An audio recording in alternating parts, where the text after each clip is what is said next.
Voilà, on s'installe tranquillement avec Alan Duke pour parler dans ce podcast de la suite, le off. Souvent, lorsqu'on est à l'extérieur de l'émission, lorsqu'on sort, il y a encore une autre énergie. Et puis l'audio nous plonge dans une espèce de confidentialité où on se retrouve vraiment dans une bulle. On avait prévu d'être 4 ce matin, mais ce n'est pas possible. On sera qu'Alan Duke et moi-même. Octavie devait être là, et Farid aussi. Ça aurait été intéressant d'avoir son point de vue. On salue Farid au passage, qui est Farid pour toi? C'est quelqu'un, un admirateur qui te suit dans tes conférences, dans tes formations. Qui est-il, Farid? Il faut juste approcher le micro. Oui. Hein. Donc Farid, c'est une personne que j'ai appris à connaître, on va dire, parmi toutes les personnes qui...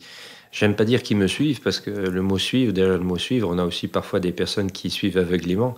Donc, mais je vais dire plutôt une personne qui m'accompagne, c'est-à-dire une personne qui saisit le gros de mes recherches, de mes partages, et que, voilà, que comme parmi beaucoup de personnes sur Facebook, des différents, que ce soit YouTube aussi, donc qui comprennent ce que j'explique.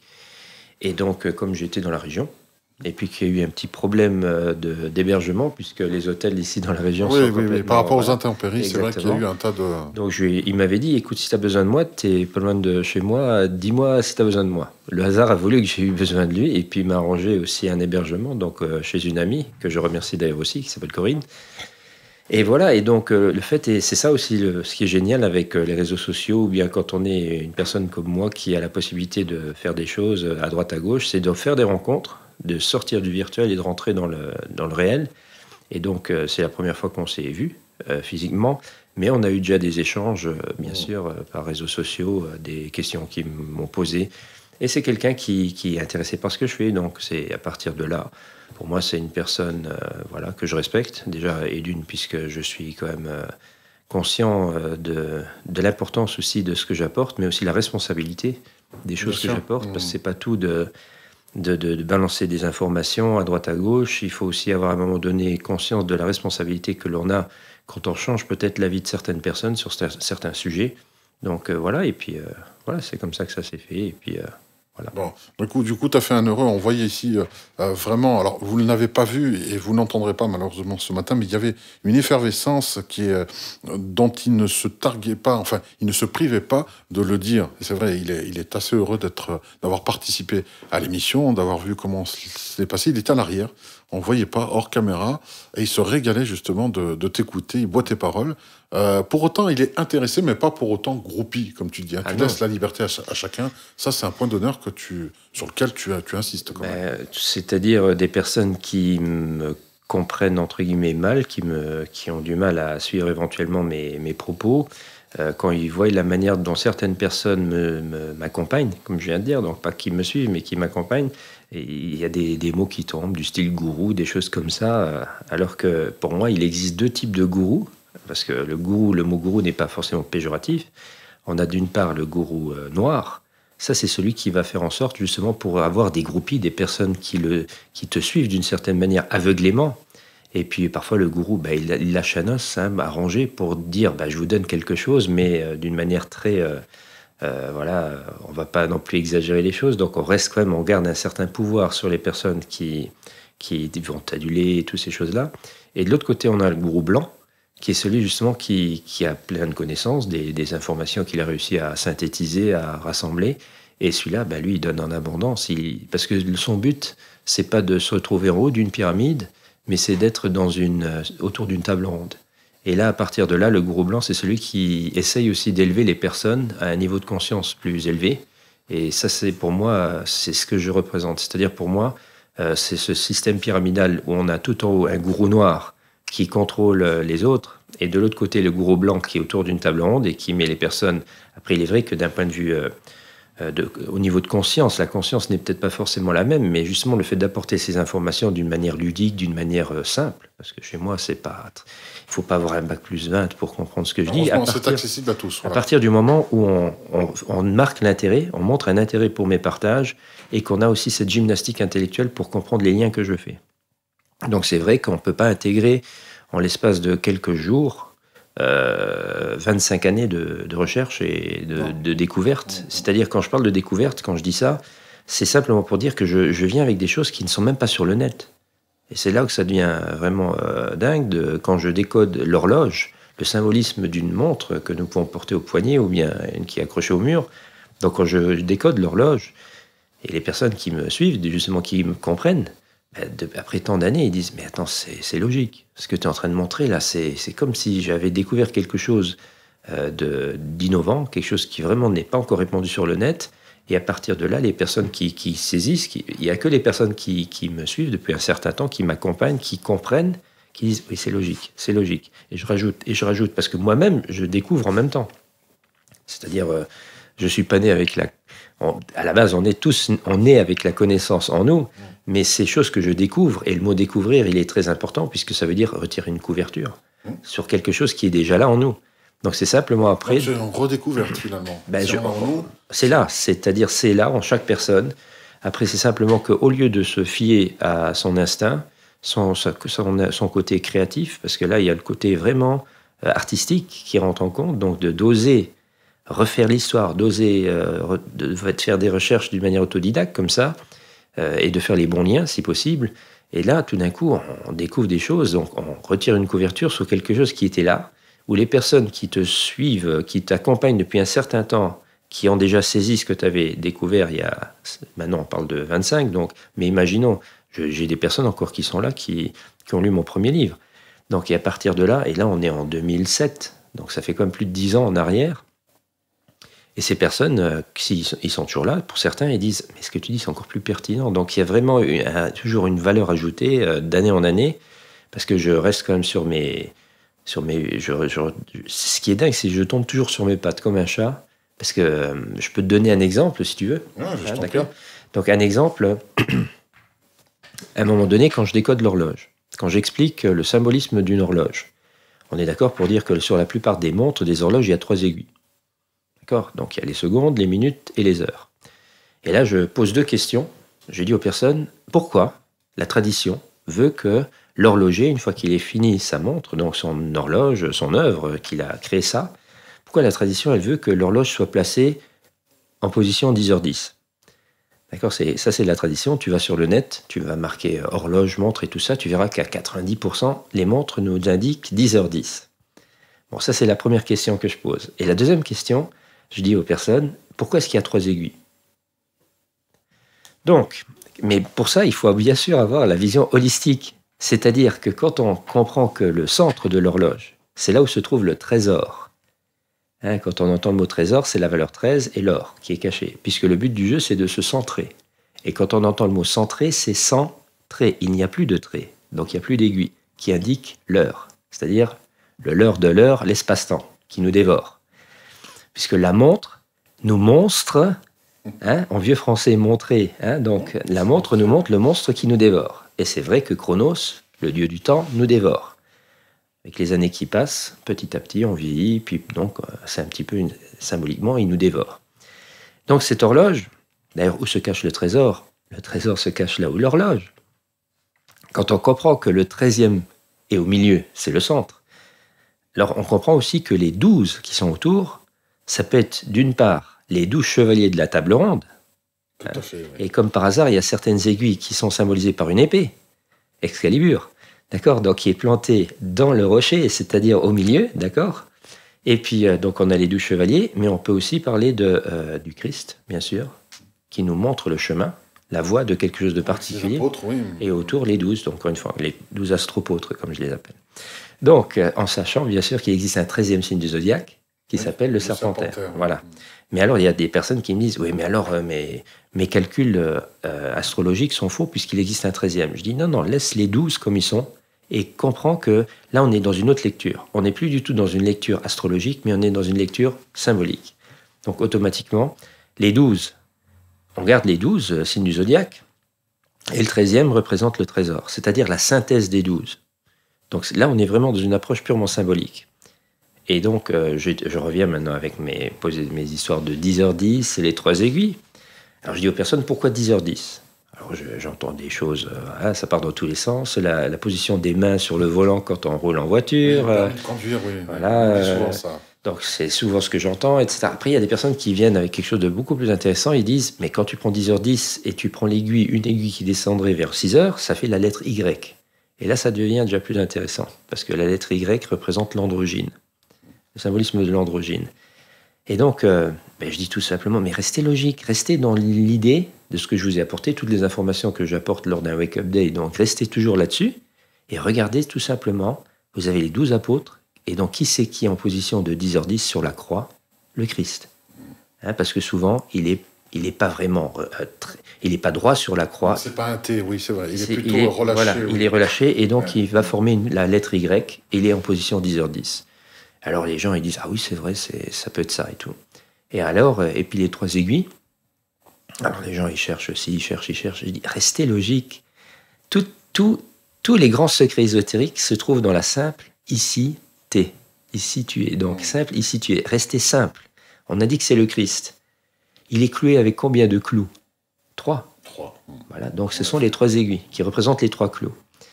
La Trinité aussi. Vous savez, après, symboliquement, le 3 est très important par rapport à toutes mes découvertes, encore une fois, puisque il y en a 3, il y a toujours la valeur 3 plus un 4e qui est caché. Ah. Donc, c'est même quand Brunsteinas, l'alchimiste, il parle de l'âme à tiers. Mais moi, je dis aussi, on peut dire l'âme à tiers, mais on peut dire aussi l'âme atrice. Donc, il y a aussi 3 qui est caché dedans, d'accord?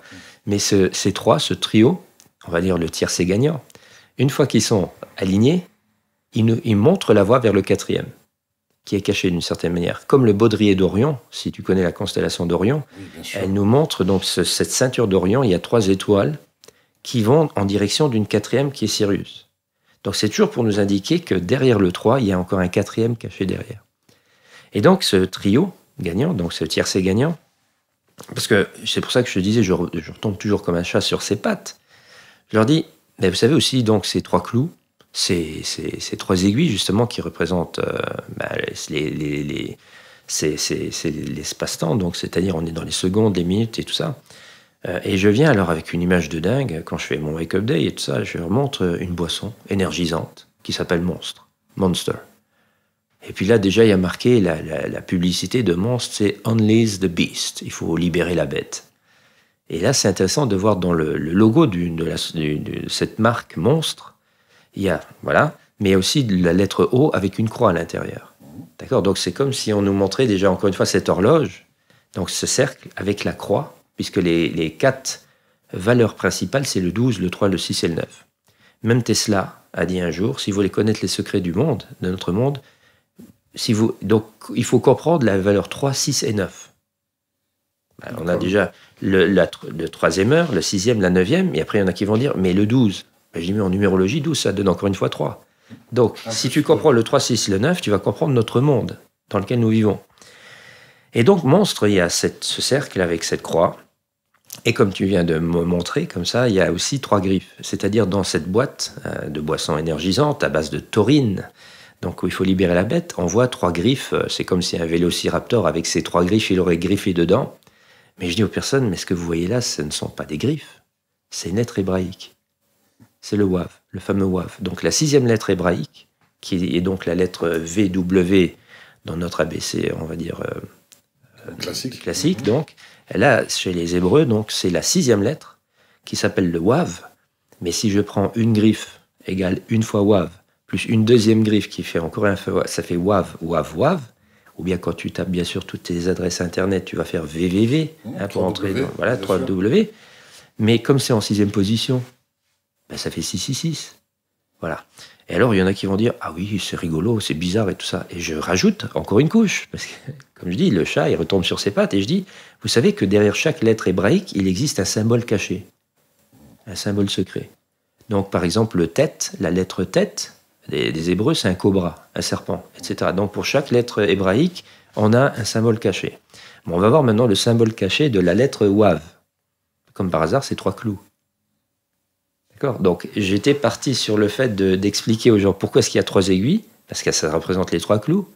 C'est ce qui nous attache au temps, d'accord, c'est ce qui nous fait souffrir en même temps. C'est-à-dire, c'est cette illusion spatio-temporelle dans laquelle nous sommes, d'accord, dans laquelle la plupart des personnes vont énormément souffrir, puisque c'est ça le problème.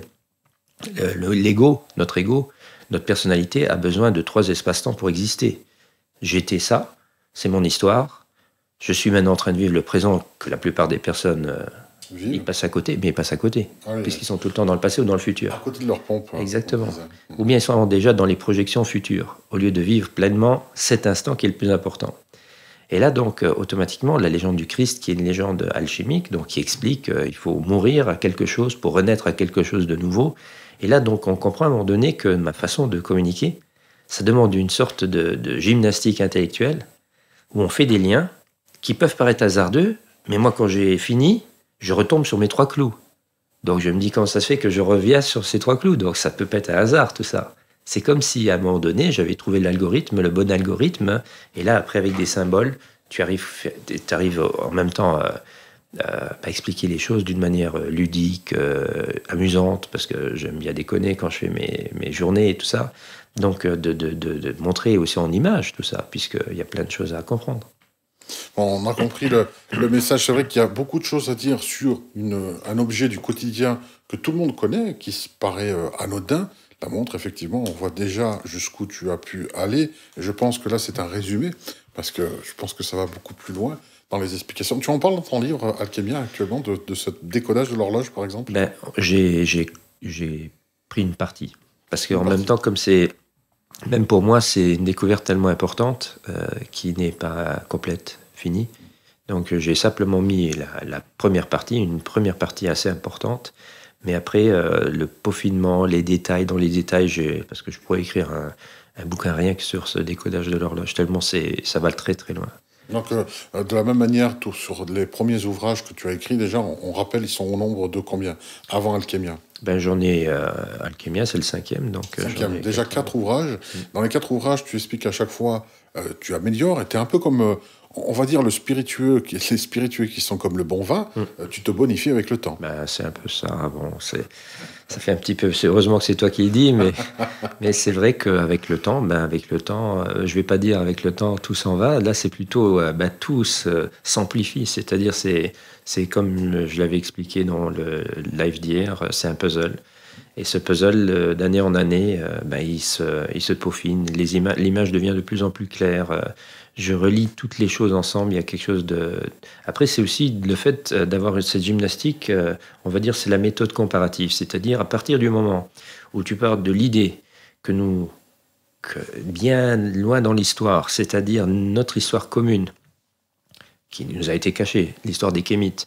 Donc, ces Kémites étaient répandus partout sur la surface de notre planète, ou bien de notre monde. Donc, c'était nous, les Kémites. Que toute leur connaissance, elle est toujours là, mais elle a changé par rapport aux nouveaux peuples qui vont se créer. Et c'est là que tu commences à observer que quand tu te dis « mais il n'y a pas 36 légendes, il n'y en a qu'une ».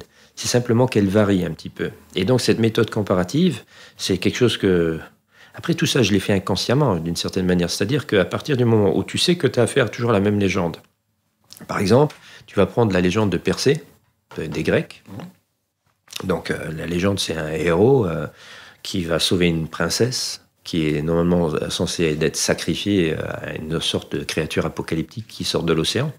Mais avant ça, il va avoir son cheval qui s'appelle Pégase, donc et tout ça, et il va devoir couper la tête de la Méduse, donc pour réussir à tuer donc cette créature apocalyptique et tout ça. Et puis après, on dit, ouais, mais quand même des quelques siècles plus tard, ou un certain temps plus tard, je n'aime pas parler dans le temps, parce que comme l'histoire elle nous a été inventée, d'une certaine manière, on peut même plus dire combien de temps c'était. Ça peut être autant, ça peut être 100 ans plus tard, comme ça peut être 1000 ans plus tard. Donc, mais on a la légende d'un homme assis sur un cheval qui sauve une princesse d'un dragon qui s'appelle donc Georges. Tu vois? Et là, quand tu commences à voir les similitudes, et là, imagine, tu as 5 légendes qui sont plus ou moins la même, et que parmi ces légendes, tu as des symboles, une douzaine de symboles bien visibles. Je veux dire, Pégase, c'est un symbole, le personnage, le héros, c'est un symbole, la princesse, la méduse, et tout ça, bon, tout ça. Donc tu as des symboles, tu as une douzaine de symboles, et tu te laisses aller à ton imagination, à ton imaginaire. C'est-à-dire, tu ne vas pas essayer de lire ce que les autres pensent, mais tu observes les légendes. Ce qui va se passer, c'est que parfois aussi, tu as d'une légende à une autre, la créature va changer. Si tu prends la légende de Pégase, là on a une sorte, ils appellent ça le kraken, donc c'est une sorte de... Voilà, c'est une créature qui ressemble à une forme de pieuvre gigantesque, un truc pas possible, et tout ça. Et dans la légende de Georges, avec le dragon. Donc là, tu as le dragon qui est quand même, il a une autre forme. Et c'est comme ça qu'à un moment donné, c'est même une chance d'avoir plusieurs formes, parce que sur une légende, il y a sur 12 symboles, il y en a peut-être 7 ou 8 qui vont te parler, qui vont directement te donner une info. Dans la prochaine, tu auras aussi 7-8 symboles qui vont te parler, mais ça va être peut-être d'autres symboles. Tu comprends? C'est-à-dire, imagine sur la première légende, il y a 4 symboles que tu n'as pas compris, mais dans l'autre légende, tu vas comprendre des symboles que c'est une autre forme, mais que la première légende, donc ça va être une autre créature, mais qui va plus te parler. Et donc, si tu te retrouves avec 5-6 légendes qui parlent plus ou moins de la même chose, quand tu auras fini, tu auras compris les 12 symboles. Et là, tu as la synthèse de cette histoire. Parce que là, mais il faut que tu te laisses comme un artiste. C'est pour ça que pour moi aussi, l'alchimie, c'est le grand art. C'est une approche artistique. C'est-à-dire, c'est comme un artiste, tu te laisses inspirer par ce que tu observes. Après, à toi, et après tout le monde voit midi à sa porte. C'est-à-dire, le problème, c'est que chacun va voir les symboles selon aussi sa vibration intérieure. Pour certaines personnes, le dragon représente le diable. Des religieux, par exemple, qui croient en Dieu, au diable, ils vont dire, mais le dragon, c'est le diable.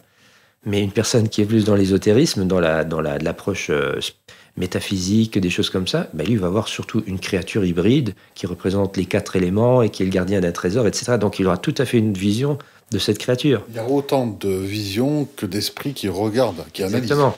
Mais après, moi, je serais quand même tenté, et ça, c'est pas mon ego qui le dit, mais de pencher plutôt sur ma version, c'est-à-dire de quelque chose, un symbole qu'il faut décomposer pour comprendre ce qu'il représente, que simplement, bêtement dire c'est le diable, et puis voilà. Et puis après, ça ne me fait pas avancer plus loin que ça non plus. Ou bien un reptilien, parce qu'il y a aussi des gens qui sont dans la théorie des méchants reptiliens extraterrestres et tout ça. Oui, en effet. Voilà, et donc, je me dis, oui, quand tu prends l'image sumérienne, babylo-sumérienne de Tiamat qui se bat contre Marduk, cette image d'un homme ailé qui se bat contre un dragon, ben, ceux qui sont dans la théorie des reptiliens, ils restent coincés sur cette théorie que c'est un reptilien, un homme qui se bat contre une créature reptilienne. Mais peut-être que c'est les anciennes légendes, ils étaient déjà en train de nous parler de quelque chose qu'il fallait comprendre d'une manière symbolique, et que c'est un combat intérieur qui se joue en nous, etc. Donc c'est là qu'à un moment donné, tu comprends que ces légendes te font beaucoup plus avancer, d'un point de vue psychologique, ésotérique. Donc tu fais un travail, tu œuvres en toi, en comprenant que ces images extérieures sont rien d'autre que des extériorisations de quelque chose qui se joue à l'intérieur de nous. Alors c'est un exercice tout simple, on peut voir la théorie, tu parlais tout à l'heure des 3 aiguilles, avec toujours un 4e qui se cache, on peut faire aussi référence aux 3 mousquetaires, alors qu'ils sont 4. Exactement, mais j'en parle, dans Wake Up Day, je parle des 3 mousquetaires plus d'Artagnan. C'est toujours la même logique, c'est-à-dire il y a les 3 rois mages, plus le Christ. Le 3 plus 1, il est récurrent partout, et après on peut dire, ouais mais les 3 mousquetaires et d'Artagnan, je dis, mais qui c'est qui a écrit ça? Un noir. D'accord, Alexandre Dumas était métis, donc et ils n'ont pas pu le cacher, celui-là, par contre. Ils ont caché que certaines personnes historiques étaient noires, voire métisses, dont, par exemple, Ludwig van Beethoven, il aurait été métis. Le grand compositeur allemand, Léonard de Vinci aussi. Donc des personnes qui étaient métisses, donc pas vraiment blanches, que blanches, ils avaient une mère noire, donc et tout ça. Alexandre Dumas, il est trop proche de notre monde, de notre temps à nous pour l'effacer. C'est à son côté noir, mais quand il écrit Les 3 mousquetaires, et il va faire aussi le Comte de Monte Cristo, où on comprend à un moment donné qu'il y a une connaissance qui est là. Si tu connais les 3 mousquetaires, tu sais qu'ils ont une personnalité propre. Aramis, c'est pas Porthos, c'est pas Athos, ils ont tous. Et là, quand tu les relis aux archanges, aux 3, Raphaël, Gabriel, Michael, et après, alors tu sais que le 4e, c'est Lucifer, d'accord, etc. Donc automatiquement, ou bien les rois mages. Pourquoi il y en a un parmi les rois mages qui s'appelle Melchior, quand on parle de mélanine, puisqu'il y a souvent, même quand vous allez, maintenant tous les gens vont mettre leur petit sapin de Noël, ils vont mettre le roi mage et un noir, un mort, M-A-U-R-E, qui fait parmi, parce qu'on parle des 4 peuples aussi, les 3 peuples, plus un 4e, etc. Donc c'est toujours le même code. Tu n'as pas peur, tout à l'heure, hier d'ailleurs, dans ce direct, on a parlé dans le fait que il est difficile de te définir toi-même, mais surtout de te classer. Tu as un iconoclaste assez inclassable, mais dans l'histoire, tu n'as pas peur qu'avec toutes ces analyses, on te mette l'étiquette d'un révisionniste.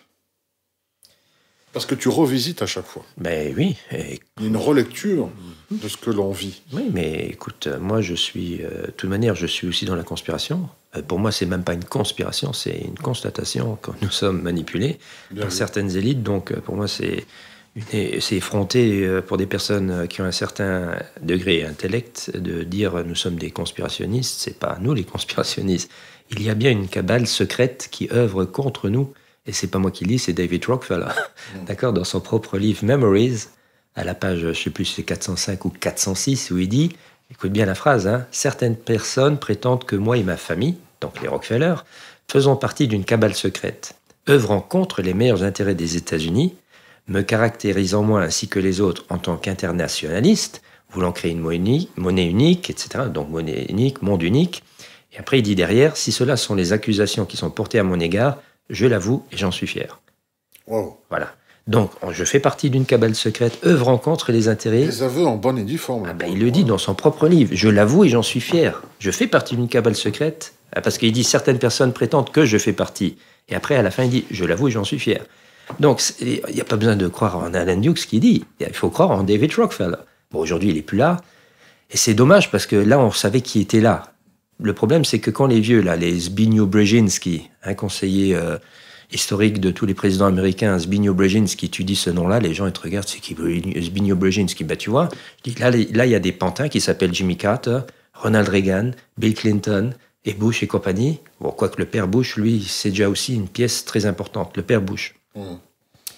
Mais Trump, c'est aussi un pion, je veux dire. Mais les Zbigniew Brzezinski qui sont toujours là, même Obama, il avait pour conseiller Zbigniew Brzezinski, ami de David Rockefeller, qui ont créé ensemble la commission trilatérale, qui est soi-disant une commission qui va conseiller le gouvernement américain. Mais conseiller, c'est pas des conseils. C'est comme les Bilderberg, ils conseillent pas. Ils donnent les consignes, ils donnent les ordres, tout simplement. Donc en fait, l'état actuel que l'on prend comme étant décisionnaire sont en fait des sous-états. De toute manière, ce sont des pantins qui font rien d'autre que de mettre en application les décisions des lobbies, de ceux qui ont le vrai pouvoir. Et tout en haut, c'est la banque. C'est les banquiers. Donc oui, même Napoléon Bonaparte...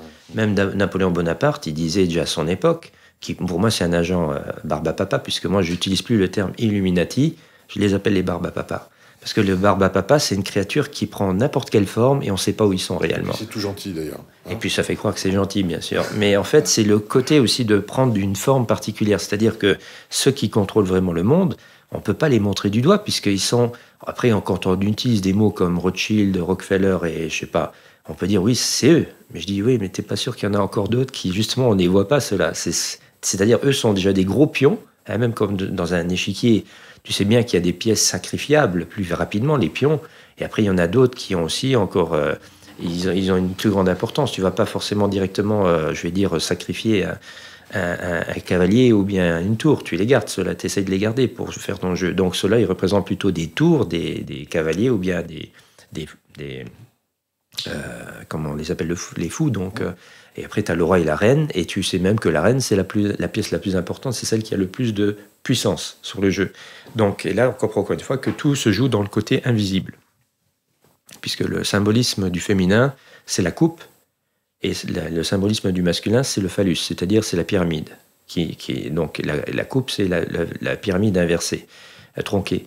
Et là, tu comprends à un moment donné que ceux qui contrôlent réellement représentent cette dame, mais c'est dans le monde invisible. Et ça ne veut pas dire maintenant des entités dans un monde invisible, mais des personnes qui ne vont pas s'afficher. Eux, ils sont dans aucun classement Forbes, et voilà. Et ça, ce sont des personnes qui, pour moi, c'est évident, ils contrôlent l'échiquier dans lequel nous sommes.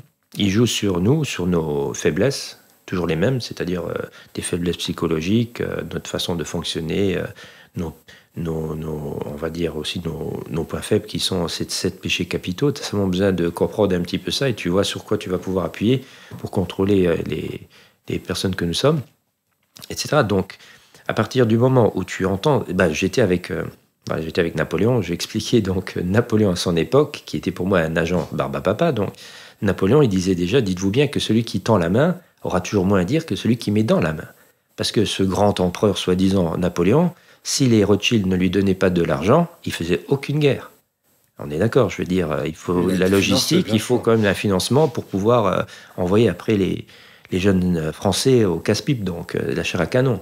Parce que pour moi, il n'a jamais été un grand stratège, cet homme-là. Il a décimé la jeunesse française. C'était un boucher.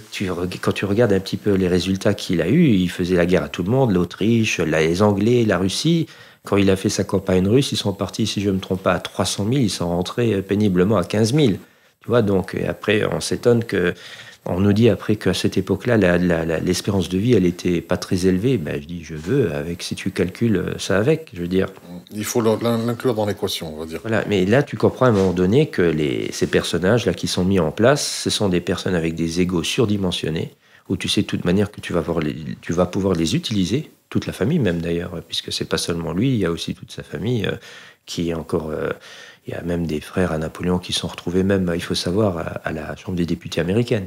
Des Bonaparte, donc ils sont devenus députés américains et tout ça, parce que là on est déjà dans un monde relativement moderne, je veux dire, on est à la fin du c'est très contemporain, en effet. 18e, début 19e, la bataille de Waterloo en Belgique, qui à l'époque n'était même pas encore la Belgique, parce qu'en 1815, on est sur un territoire neutre, c'est que seulement 15 ans plus tard que créée officiellement la Belgique, le pays Belgique, où il y a une de ces familles, justement, c'est là où cette élite, je la ressens bien, c'est-à-dire c'est des germaniques.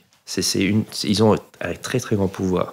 C'est-à-dire ils n'avaient pas encore de territoire, parce que la famille Léopold, le roi Léopold II de Belgique et tout ça, qui a fait un massacre pas possible au Congo, donc ce sont des germaniques à la base. C'est pas pour rien que le drapeau belge ressemble au drapeau allemand aujourd'hui.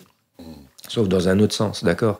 Ce sont toujours les mêmes familles, que ce soit en Russie, en Allemagne, du côté autrichien, du côté belge, du côté luxembourgeois, du côté espagnol, du côté anglais, c'est une famille qui contrôle toute cette partie-là.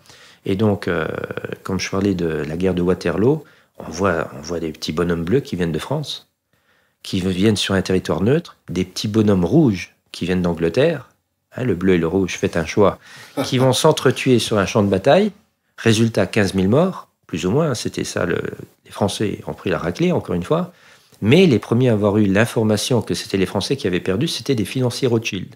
Et eux, ils vont donc à Londres, à la bourse de Londres, mais au lieu de dire que c'est la France qui a perdu, ils ont dit que c'est les Anglais qui ont perdu.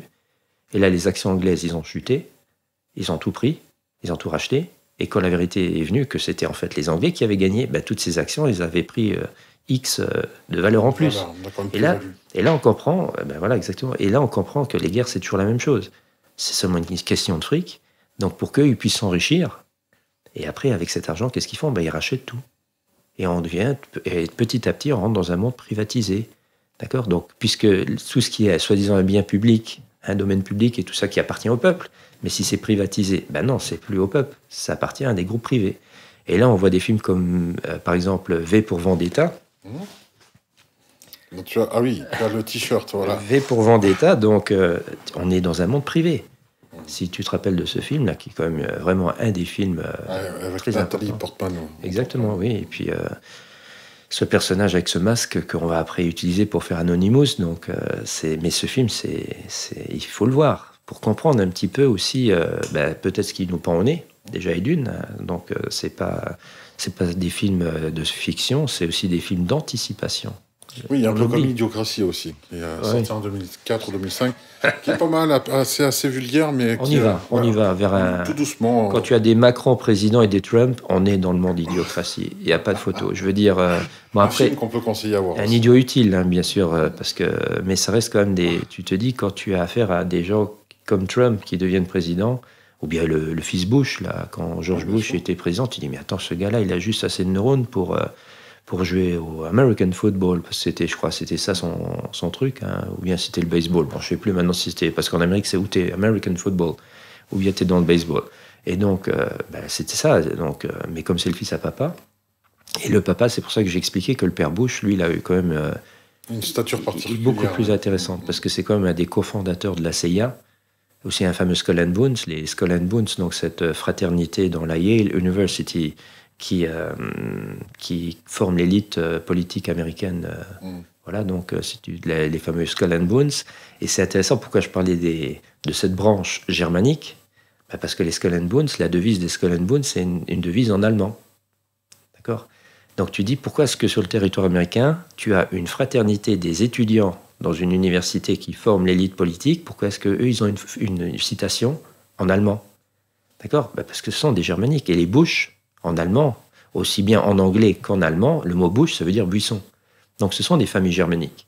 Donc, et j'ai une fois vu un classement des présidents américains, 80% des présidents américains sont d'origine germanique, pas anglaise. Parce que même les Anglais, ceux qui sont sur le trône d'Angleterre, ce sont des Allemands à la base. Leur vrai nom, c'est Saxe-Gotha-Coburg. Ils viennent d'Allemagne.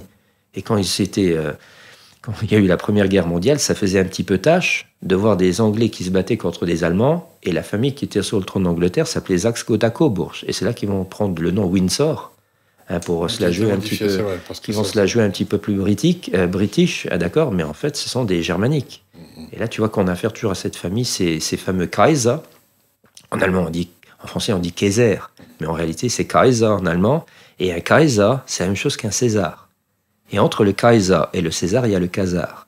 Donc c'est là et aussi le Tsar. Et du côté français, c'est pas le roi. C'est pas un roi. Parce qu'il y a un titre encore plus élevé que roi. Un César, c'était pas un roi. Un César, c'était un empereur. Parce que l'empereur, c'est quelqu'un qui va régner sur un empire qui est composé de royautés. C'est pour ça aussi que les personnes, quand les Romains ils envahissaient des régions, les autochtones qui prêtaient allégeance à l'empire romain, donc à l'empereur romain, ils prenaient le titre de roi pour la région.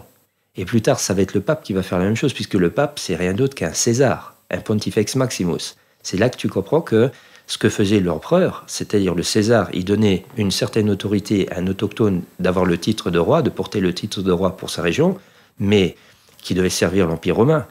Et c'est pour ça que George Lucas, aussi dans La Guerre des Étoiles, il nous parle d'un empereur, l'Empire, avec justement tout ce côté germanique, puisque les officiers impériaux qui suivent un chancelier, ils ont des uniformes qui ressemblent étrangement à des uniformes nazis. C'est des années. Voilà. Et après, il y a l'histoire de l'étoile noire, qui est des Schwarze Sonne en allemand. Donc on voit bien que George Lucas, il nous parle d'empire, de quelque chose qui est plus vaste qu'une royauté. Voilà, donc c'est là que, comme ça, encore une fois, par cette gymnastique, où tu commences à comprendre que... Après, il y en a qui vont dire, oui, mais George Lucas, c'est un scénariste, c'est Hollywood, c'est de la connerie, c'est de la fiction, et tout ça. Je dis, t'es sûr? T'es vraiment sûr?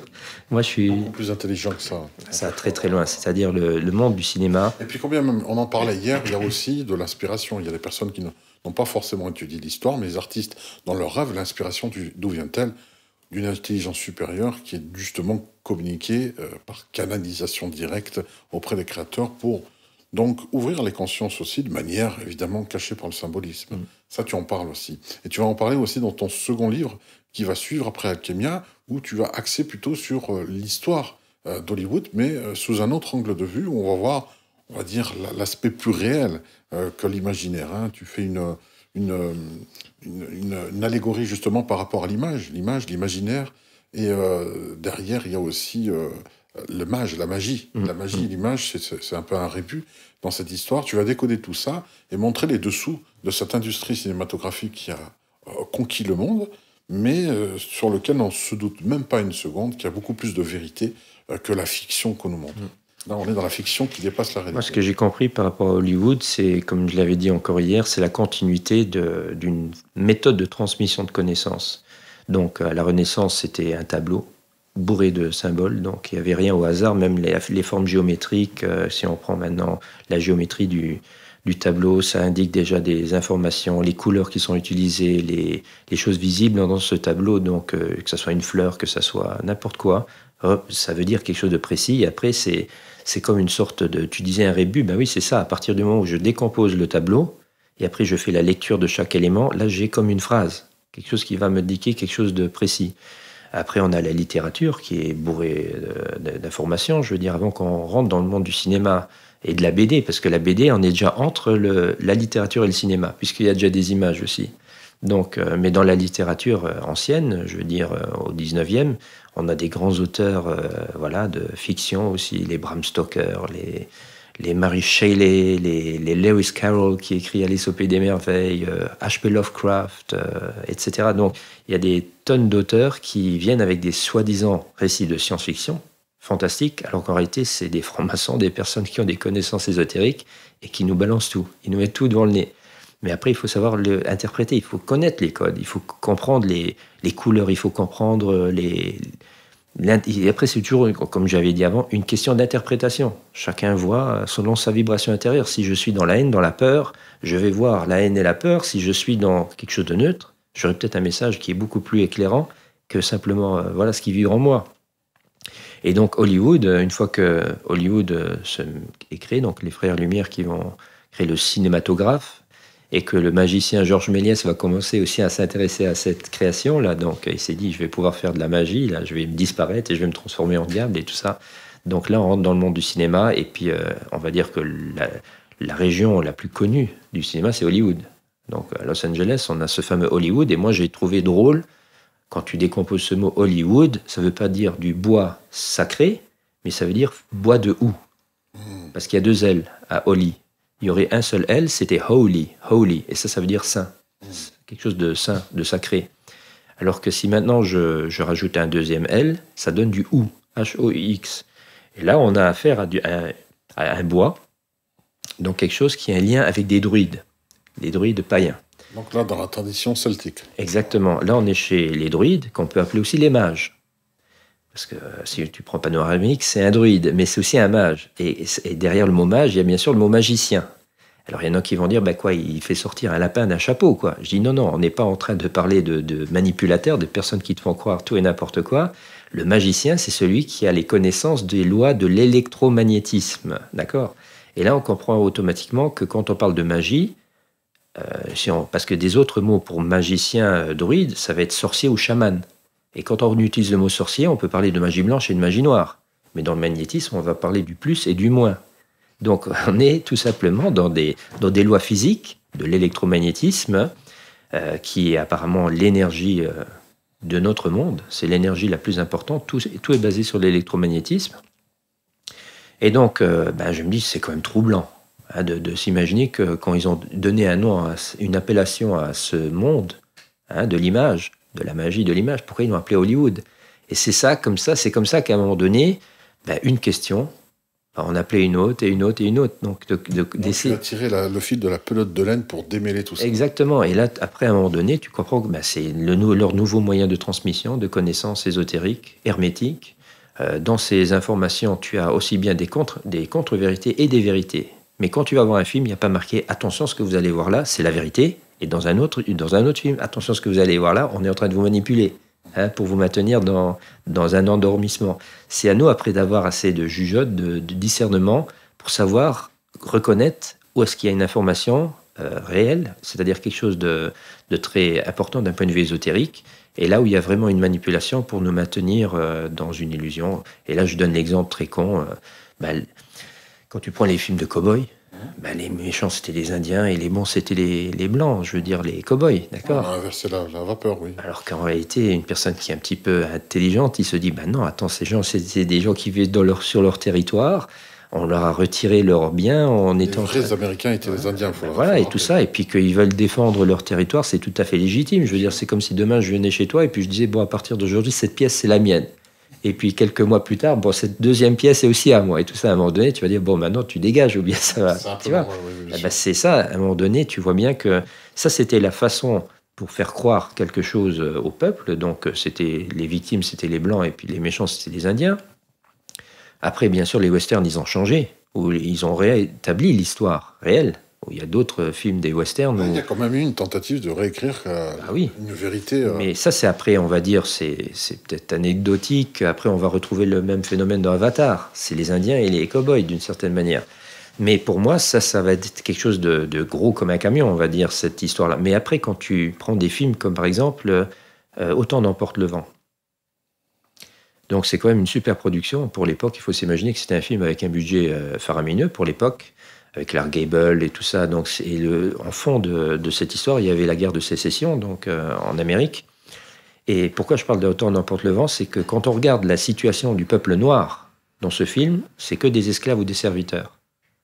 Mais si on valide la possibilité que les Kémites, le peuple noir, donc un peuple, je ne dis pas le peuple noir d'aujourd'hui, mais un peuple noir a existé et avait une importance gigantesque dans l'histoire de l'humanité, on comprend que déjà là, Hollywood est en train de minimiser l'importance des Noirs, du peuple noir. Et ça, c'est donc justement une contre-information par rapport à des choses. Là, on comprend que Hollywood est en train de nous inceptionner une fausse histoire. Parce qu'il y a des choses, des éléments qui montrent...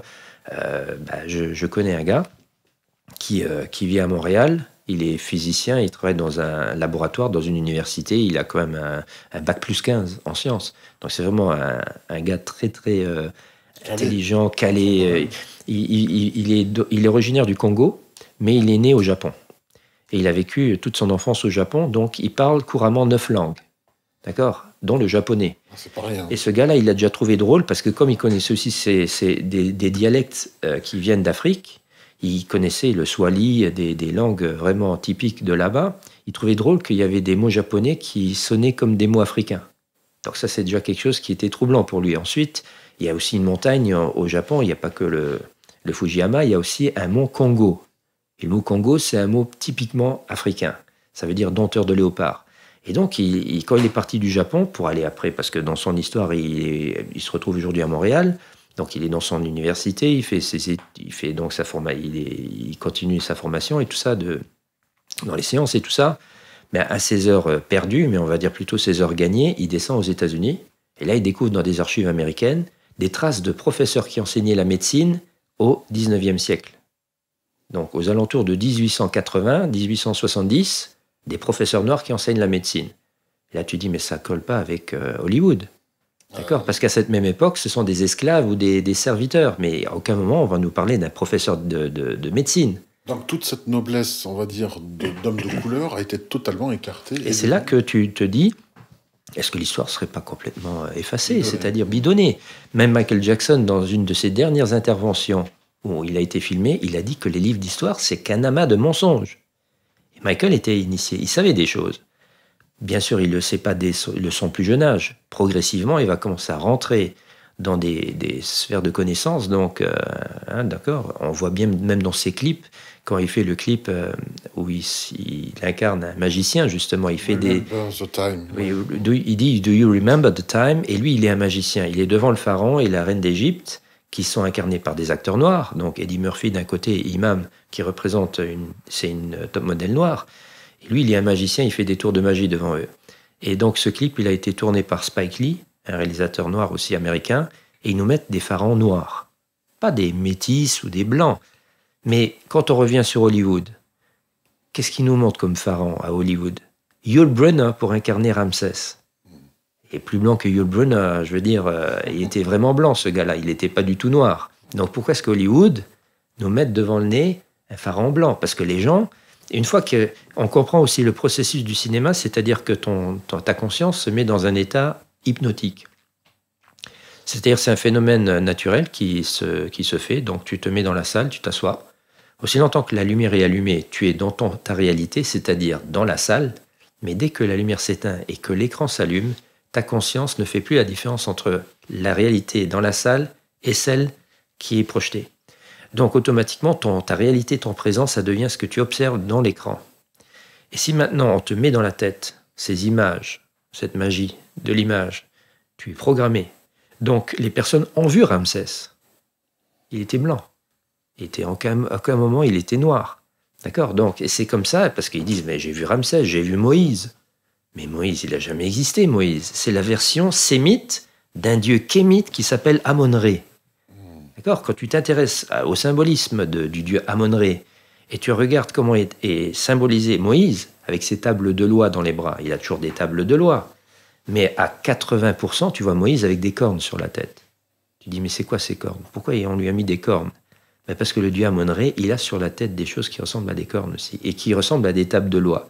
Donc on voit que toute l'histoire a été inversée, blanchie, et que pour moi, le grand nettoyage, entre guillemets, le blanchiment, s'est fait au moment de la Renaissance, qu'on appelle la Renaissance, donc ça ne remonte pas à des millénaires, on est sur 6-7 siècles en arrière. À peine, oui. Et puis après, ils ont encore donné un petit coup de Swiffer donc il y a 100 à 150 ans. Ils ont encore rajouté, ils ont essayé d'effacer. Quand tu regardes les Tex Avery, les dessins animés hollywoodiens, c'est Tex Avery, c'est Hollywood aussi. Les Noirs, ce sont des singes avec un os dans le nez. C'est comme ça qu'on les montre.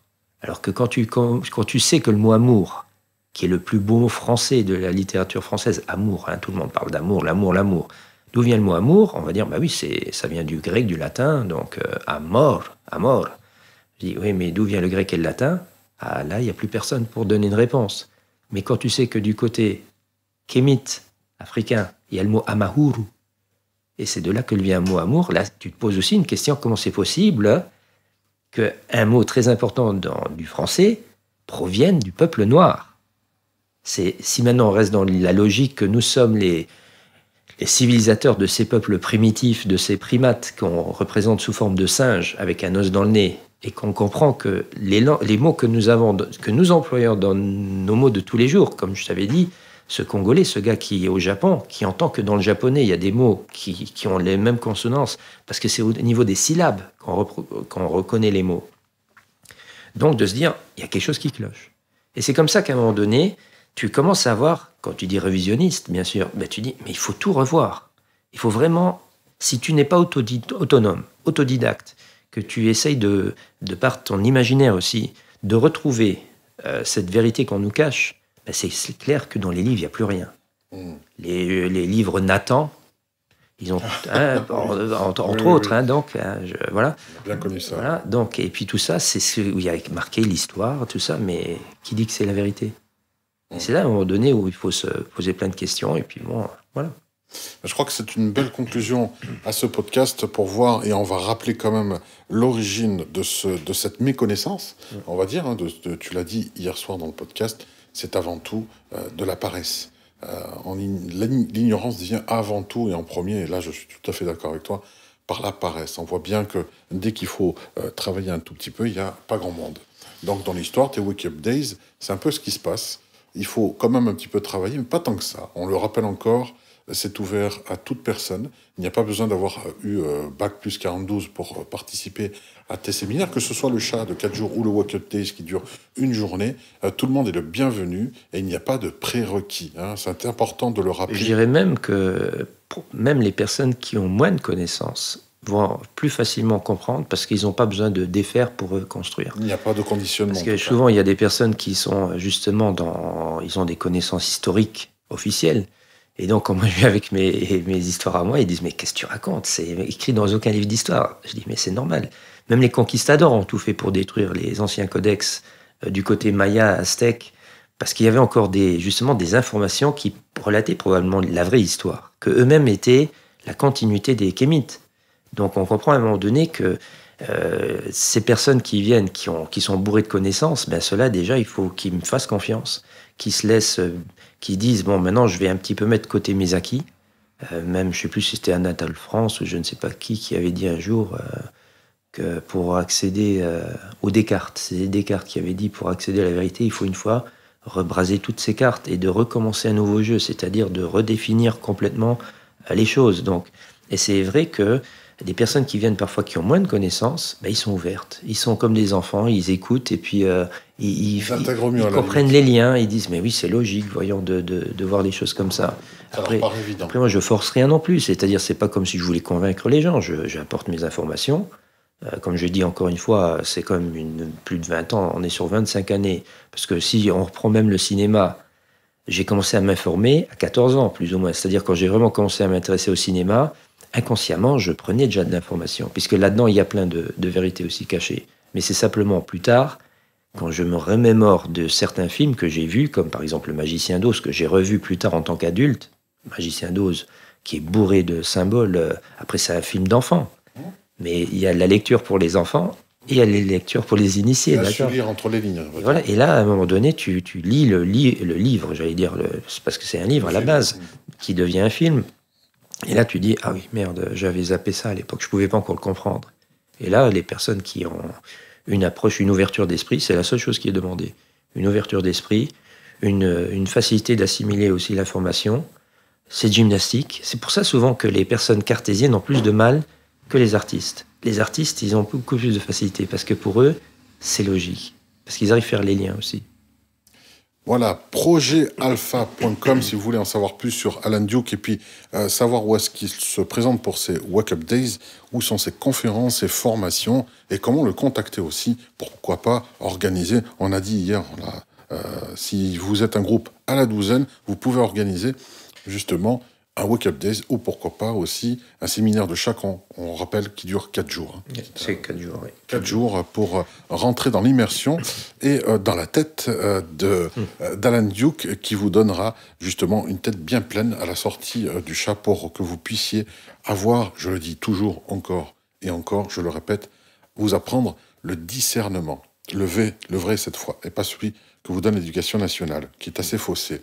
Merci à toi, Alan Duke, pour cette présence. Et puis, nous allons donc, de ce pas, aller tourner une mini-formation pour le cercle de connaissances auquel vous aurez accès sur desstudios.teachable.com d'ici la semaine prochaine. À très bientôt à tous. Merci, Alan. Merci. Ciao. Au revoir.